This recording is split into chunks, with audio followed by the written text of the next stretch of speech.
there, it's Mitzi. Welcome to my channel. Today I wanted to share with you some of my favorite books to read during the fall season. Now, I know that we are halfway through with fall, but I thought that I would share these because you may be looking for something to read. Maybe you're a seasonal reader, or maybe not. Maybe you just want to try one of these books during the fall season. This is the perfect time to read these books. Regardless, these are great books. They're good to read anytime, but especially during the fall season as we get a little cooler and the leaves begin to change and all of those things. So right now I happen to be reading for Victober. I'm reading Dr. Thorne at the moment, and by the way, it's great. I'm really enjoying it. Dr. Thorne by Anthony Trollope. It is a page turner, and I'm enjoying that. But there are a few of the books on this list that are for that are Victorian that you could read for Victober. So if you want to grab one of these real quick and finish up Victober with it, that would be great too. However, you can read these during the fall or even into the winter. They would be great for that. Now, there are some on here that are really seasonal, and so that's why I wanted to slip those in. But a lot of the books that I read during the fall season tend to be more Gothic reads. And so most of the books on here are Gothic classics. I have shared some of my favorite Gothic classics before, but I think I've added to this list. So that's why I'm doing a new video today. I'm just sharing with you a new video because there are some new books on this list. And again, let me know if you've read any of these and if any of these are favorites for you too. Okay, so let's get started. Some of my favorite things to read during the fall season are short stories. I do love a good short story during the fall season, so I thought that I would share a couple of my favorites because you might want to just squeeze these in. It would, you could just pick and choose. But one of my favorites to read for the fall season is Ray Bradbury's The October Country. Now, if you are into sci-fi, the Twilight Zone, weird kind of short stories, this is the one for you. These stories they're all over the place. They're all different kinds of stories, but this particular collection of short stories by Ray Bradbury are a little more on the, I guess, creepier side. They're not scary at all because I don't really read horror, but they are more of a creepier vibe to them. Definitely, he had October in mind. I think he loved October. I think that was his favorite time of year, and he wrote a lot during that time, but there's like even illustrations in my edition that I love. And that's a great cover, by the way.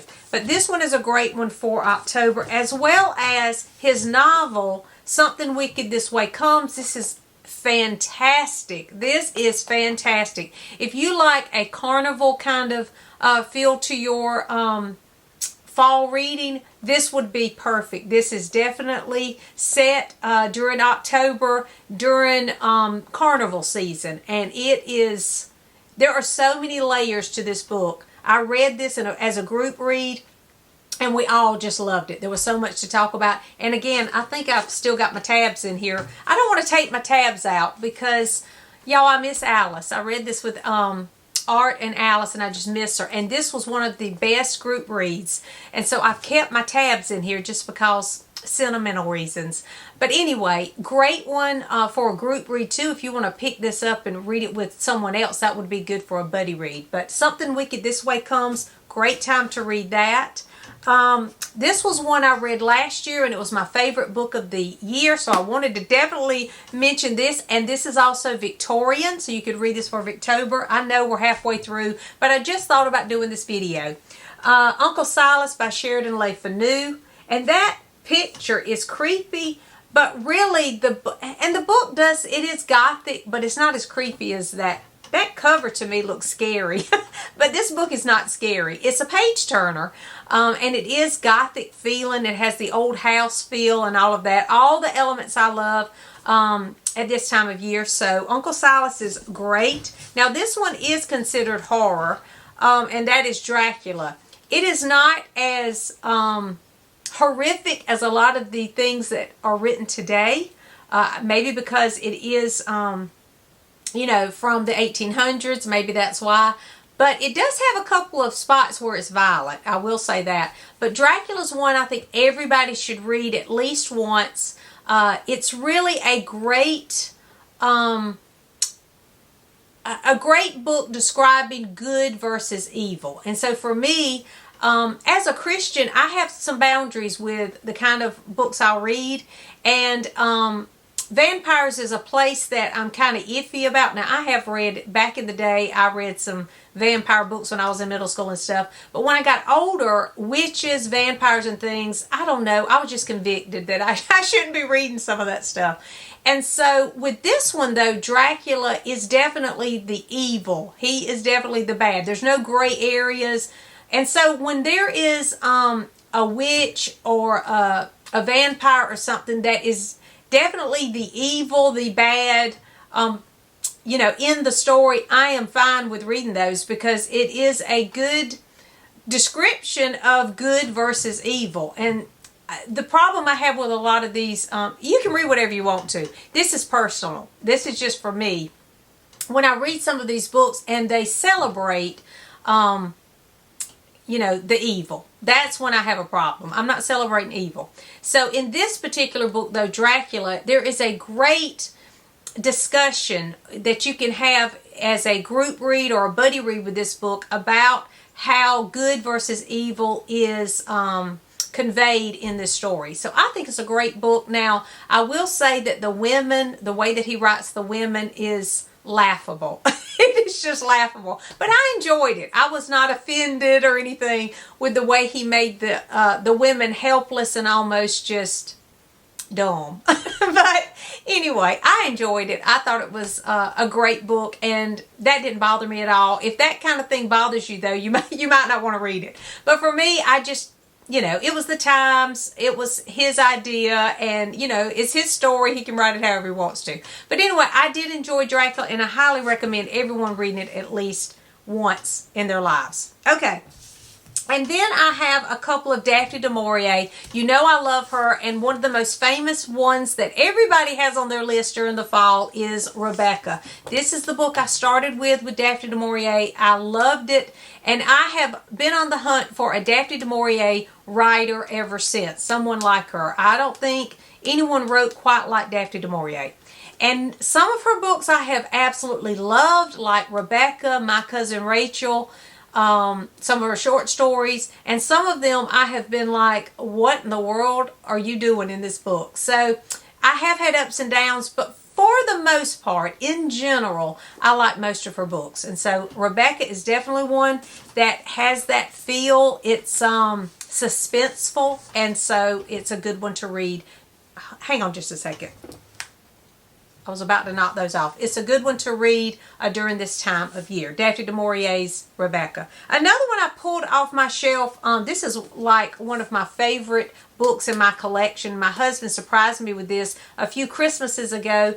This is The Apple Tree. This is hard to come by, this particular edition, because this is the original where the short story The Birds is in this one. But this is The Apple Tree short story collection by Daphne du Maurier. It's actually called The Apple Tree, a short novel, and several long stories by Daphne du Maurier. And so The Birds, which Alfred Hitchcock made a movie about, is in this collection. And so this book is hard to come by because of The Birds, I'm sure.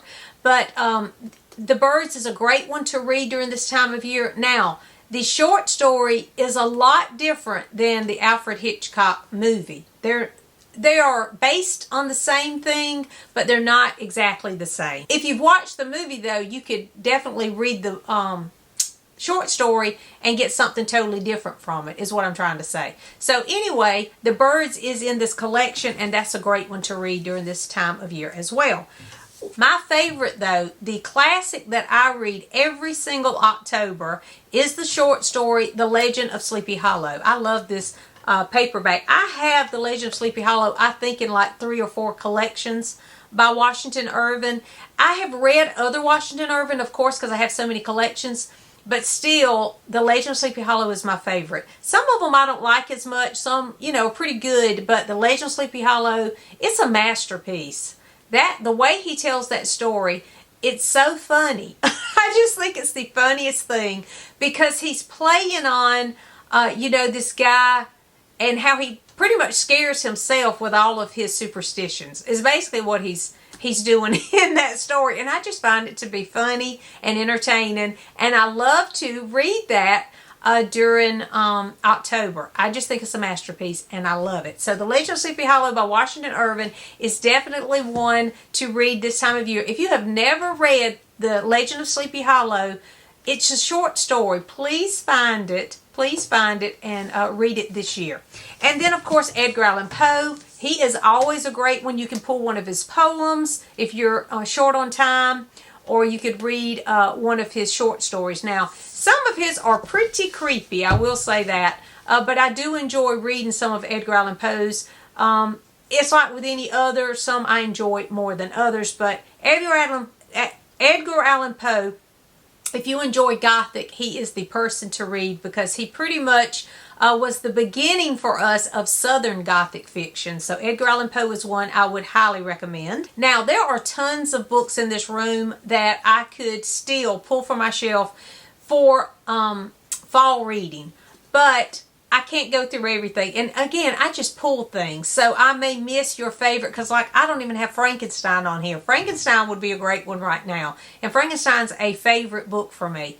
But as I was even sitting here, I noticed in the camera that there is an Oscar Wilde collection behind me. And I thought, oh, I'm going to pull The Picture of Dorian Gray because this is a good time to read this one too. If you haven't read The Picture of Dorian Gray, and this, by the way, is Victorian, so you could read this for Victober, it would count. And it's not that long, but this is brilliant. This is really a great story. So if you want to try The Picture of Dorian Gray, that would be perfect for a Gothic type a field book. Jane Eyre, of course, is Gothic fiction. Again, Victober is Victorian. Another Victorian, The Woman in White by Wilkie Collins. This is a mystery. It is fast-paced. It's long, and so you think, oh, that's a chunker of a book, but it goes fast because you really want to know what is going on with this woman in white. And so this is a great one. This is a thriller for Victober if you want to read a Victorian. And then the last one that I'm going to mention is a Charles Dickens. Now, Charles Dickens, of course, is always great to read in the colder months to me. For some reason, I always want to read a good, chunky Charles Dickens when it gets cooler. And so I start in September, usually reading one. I read The Old Curiosity Shop this September. I don't know what it is. I guess when it starts getting cold, I just pull a Charles Dickens off my shelf. And so there is a review of that coming soon, The Old Curiosity Shop. But for me, the most autumnal read for me for Charles Dickens would be Great Expectations. I don't know why, but this one to me seems like the most fall read if you're a seasonal reader. Great Expectations, just I don't know what it is about Great Expectations. Maybe because I read it when I was in high school, a fall semester in high school. So maybe that's why, but Great Expectations is a good one to read this time of year. Okay, now I have another stack. They're not classics. This is just some other books that I thought you might want to read too. Okay, so some of these are classics. I didn't realize it. You know I read most vintage books, but this one's not vintage. This one is by Kate Morton. It is called The Clockmaker's Daughter. And by the way, I think any book by Kate Morton would work right now because she does write like Daphne du Maurier. I love Kate Morton. She's very close to Daphne du Maurier. If you enjoy Daphne du Maurier, try a Kate Morton. But this book in particular to me feels like a great seasonal read for the fall, and it nods to Charles Dickens. There's some nods to Charles Dickens in this and the Victorian period. So this is a great one to read right now, and I really enjoyed this one by Kate Morton. But again, her books all have that Gothic kind of feel to them. This is not Gothic at all. This is just a sweet little book that I absolutely love. If you're looking for something that's more lighthearted, this is called Miss Pettigrew Lives for a Day. And this book goes through one day in Miss Pettigrew's life. But it happens to be that the day is a day in November. It says, it was a cold, gray, foggy November day with a drizzle of rain in the air. So that's how it begins. On the second page, you learn that Miss Pettigrew is going for a job interview. She's trying to find a job, and she is not having the best day. Her morning's not starting that great. It's a cold, foggy, gray November morning, and so with the drizzle. And so it feels chilly and dark and, just dreary. And then you go through the day with Miss Pettigrew, and it is precious. It is a precious book. So I highly recommend this because it does take place on a cold November day. The next book is Quartet in Autumn by Barbara Pym. Of course, it has the word autumn in it, and it's about 4 people who work together, and 2 of them retire, and how they just navigate this part of their life, the season that they're in. This is about the season of life they're in. It is a lot different than her other books. So if you are familiar with Barbara Pym and hadn't read this one's different. However, to me, it is the most profound book she wrote, and I absolutely love it. Now, I will say, when I first finished this book the first time around, I did not like it. I finished it and said, oh, I didn't like that book, but I could not quit thinking about it. And for weeks, I kept coming back to this book thinking about it, and I thought, you know what, that was brilliant. It was actually a brilliant book.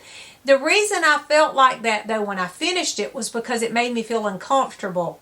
And it made me feel uncomfortable because there are a lot of lonely people in the world, and it made me think about how I am as a person and how I, help other people and reach out to people. So that's why I felt uncomfortable at the end of the book. And it's brilliant. It is such a great book, and I want everybody to read this one. So this is Quartet in Autumn by Barbara Pym. That's a great one to read. Now, it's not lighthearted like Miss Pettigrew Lives for a Day, but it is a brilliant book. And then I also wanted to mention this one if you want more of a suspenseful thriller. Before the Fact. I read this at the beginning of the year. I think this was the first book I read this year, and it was a great start to my reading. It's by Frances Iles, I'm not sure. But it's called Before the Fact, and Alfred Hitchcock made a movie about this one too. So I must just like the Alfred Hitchcock books. I'm not sure. But anyway, this one is a psychological thriller, and it's about this lady. It starts out with her saying that she didn't know that her husband was going to kill her, kind of thing. So then it goes backward in time, and then you go back to the present time of the book. So you go backward, and then you come back up. She catches you up on what's happened in her marriage, and you're trying to figure out, is this all in her mind, or is this really her husband trying to kill her? And it's a great book. It is a page turner for sure. Okay, and then some mysteries that I thought I would share, which some of those were mysteries, but these are actually considered the basic mystery genre. So we have, of course, Halloween Party by Agatha Christie. There are a lot of people who read Halloween Party every October, just like I read The Legend of Sleepy Hollow every October. So you might want to pick that one up. And then this is one of my favorite books by Agatha Christie, By the Pricking of My Thumbs. It is such a great book for seasonal reading. If you want to read seasonally during the fall, pick this one up. It's a great one for the fall reading. And then, of course, we have a short story collection that they came out with a couple of years ago, Autumn Chills. And these are just some seasonal fall readings of short stories by Agatha Christie too. So those are just some short mysteries. Now, I also love Murder, She Wrote. So this was one I read, I think, last year, Trick or Treachery. That one was fun. And then this is the very first episode of Murder, She Wrote. They put it into a novel. These now are not... Hold on just a second. I have so many books here, I keep knocking them over. Okay, these books are not based on the show. They're just a spin-off from the show. This one, however, The Murder of Sherlock Holmes, is actually the first episode of Murder, She Wrote. And in this episode, she is at a Halloween party, and Sherlock Holmes is who is murdered. He's the victim. He is dressed as Sherlock Holmes. So that's why it's called The Murder of Sherlock Holmes. So this one would fit too because it does take place in the fall.